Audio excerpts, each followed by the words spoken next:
ഈശോ മിശിഹായ്ക്ക് സ്തുതിയായിരിക്കട്ടെ. പരിശുദ്ധ കുർബാന ഒരു അനുഭവമായിട്ട് മാറുന്നില്ല എന്ന് ഇടയ്ക്കെങ്കിലും തോന്നിയിട്ടില്ലേ?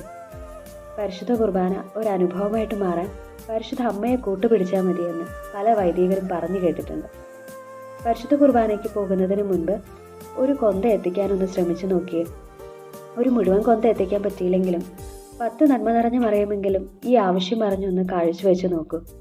പരിശുദ്ധ അമ്മയുടെ പ്രത്യേക സഹായവും സാന്നിധ്യവും നമുക്ക് ദിവ്യബലി സമയത്ത് നമ്മുടെ തൊട്ടടുത്ത് തന്നെ അനുഭവിക്കാൻ കഴിയും.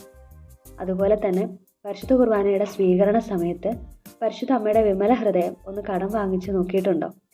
പരിശുദ്ധ അമ്മയുടെ വിമല ഹൃദയം കടമെടുത്തുകൊണ്ട് ഏറ്റവും പരിശുദ്ധനായ ഈശോയെ ഏറ്റവും ഭക്തിയോടുകൂടി പരിശുദ്ധ അമ്മയുടെ വിമല ഹൃദയത്തിലൂടെ സ്വീകരിക്കുമ്പോൾ പരിശുദ്ധ കുർബാന ഒരു ദിവ്യ അനുഭവമായിട്ട് മാറുന്നത് നമുക്കറിയാൻ സാധിക്കും. ഇനിയുള്ള കുർബാനകൾക്ക് പോകുമ്പോൾ ഇങ്ങനെ ഒന്ന് ശ്രമിച്ചു നോക്കണേ. Ave Maria.